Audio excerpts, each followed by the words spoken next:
ou elle ne s'investit plus dans la relation. Comment on peut réagir à ça?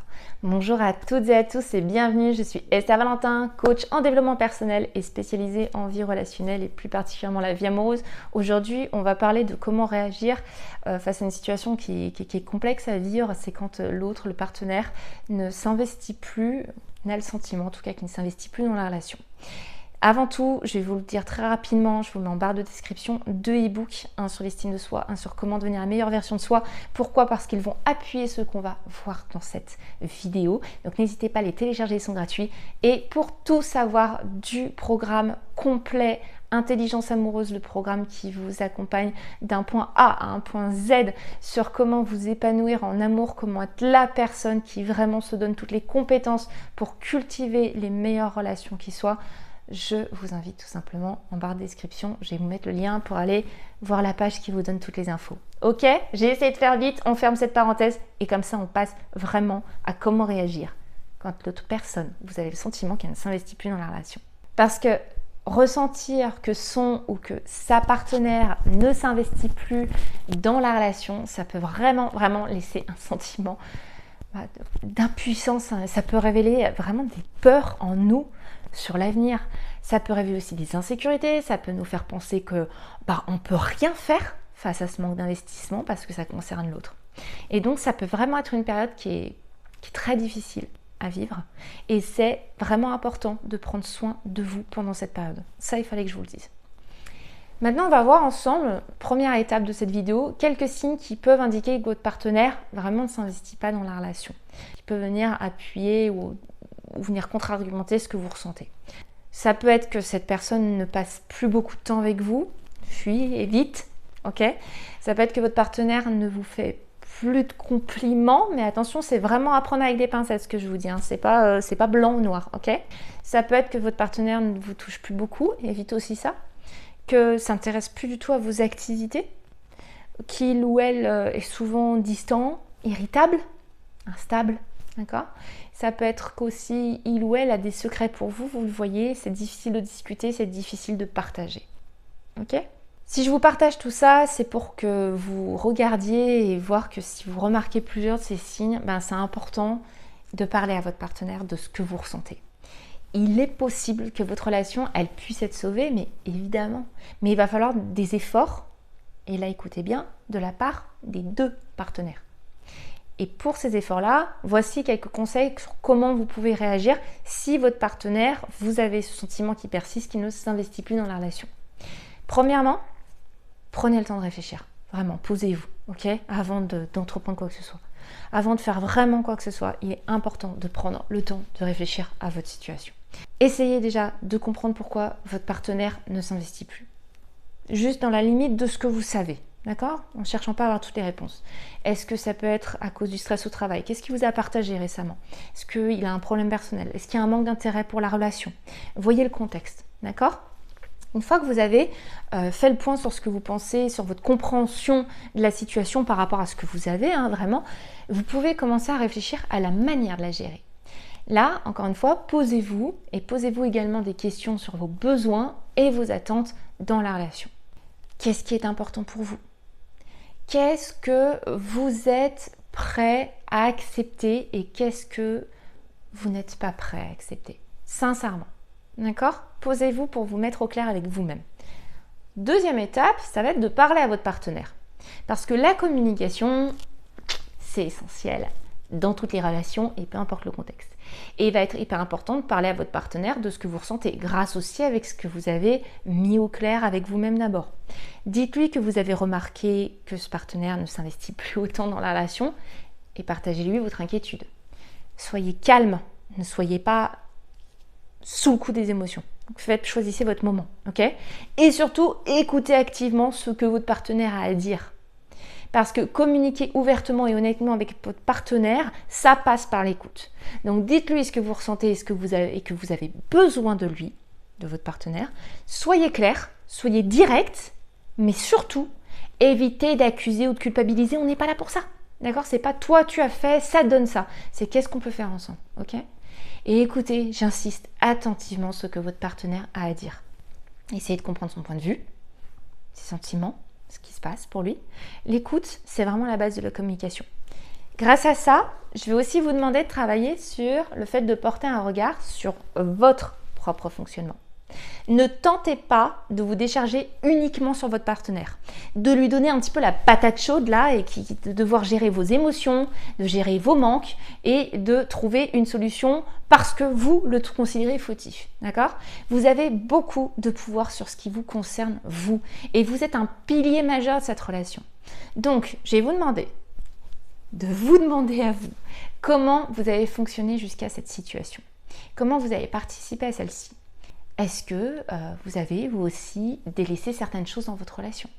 Ou est-ce que vous avez délaissé certaines choses personnelles, telles que des projets à vous, des loisirs, qui enrichissaient votre individualité? Dans quel état d'esprit vous avez été ces dernières semaines, ces derniers mois?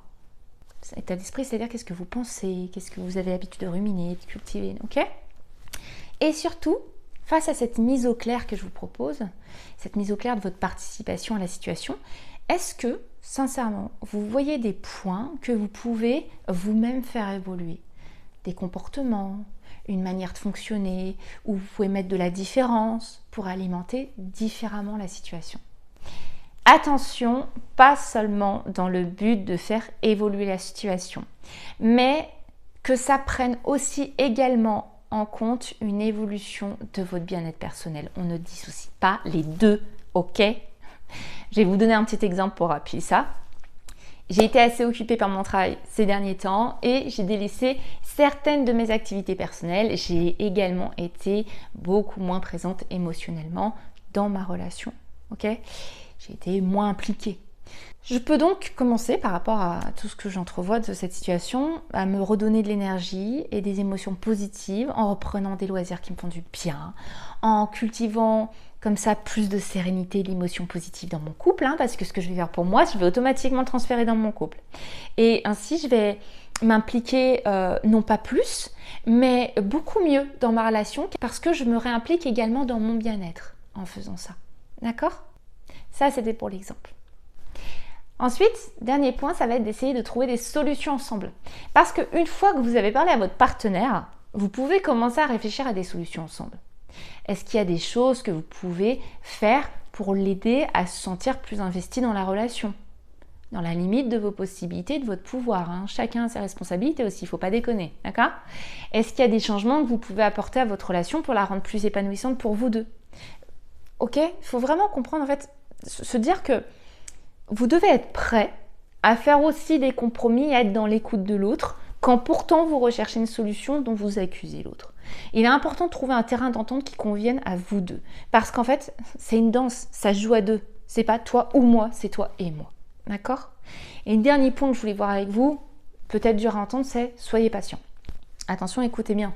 Il est important d'être patient lorsque vous essayez de résoudre des problèmes relationnels. Il ne se produira pas de changement miraculeux du jour au lendemain. Il faudra du temps, il faudra de l'investissement, donc des efforts, ce qu'on va appeler investissement, pour que votre partenaire se réinvestisse dans la relation. C'est pour ça que je vais vous demander parallèlement aussi, en un autre point, prenez soin de vous. Il est vraiment important de prendre soin de vous pendant cette période difficile. Assurez-vous sur les choses de base, les bases de la pyramide du bien-être.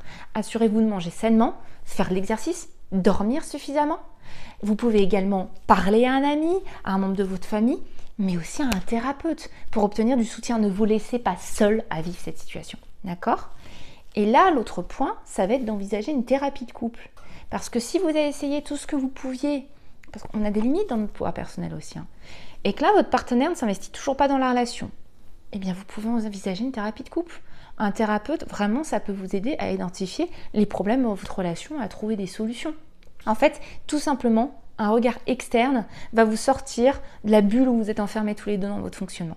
Si vous avez besoin d'aide, n'hésitez jamais à demander du soutien. Vous pouvez vraiment parler à du monde. Ça peut commencer par un ami, par quelqu'un de bienveillant, ça fait partie de votre famille, pas de votre famille. Ça peut être un professionnel, thérapeute ou conseiller conjugal. Voilà, c'est important. Et là, le dernier point que je dois quand même vous partager avant toute chose, parce que soyez patient, ça a une limite. Vous savez, le point numéro 6. Ce 8e point, c'est sachez quand quitter la relation. Parce que si votre partenaire ne fait aucun effort pour s'investir dans la relation, il peut être temps de quitter cette relation.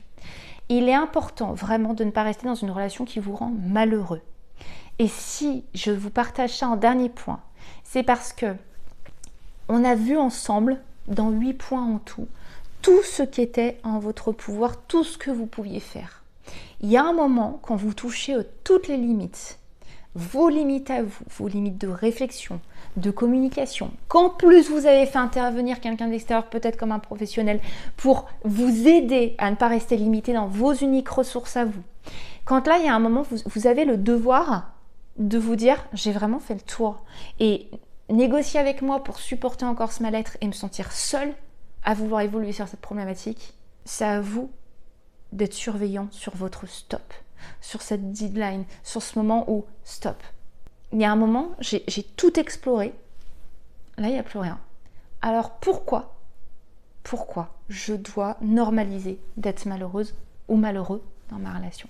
Ok, n'hésitez pas à revoir cette vidéo pour réexplorer les 8 points. J'espère vraiment que ça vous aidera si vous traversez cette situation, ne serait-ce qu'à nourrir votre réflexion et à faire les exercices et les étapes que je vous propose afin de monter graduellement dans votre investissement. Ça ne peut pas faire de mal dans votre situation en tout cas. J'espère vraiment que ça vous a plu. Si c'est le cas, n'hésitez pas à liker, à partager, à faire un commentaire, à vous abonner. Voilà, tout le tralala. Et puis vous savez très bien de mon côté, je ne vous lâche pas parce que je vous retrouve très très vite dans une prochaine vidéo. À très vite. Bye bye.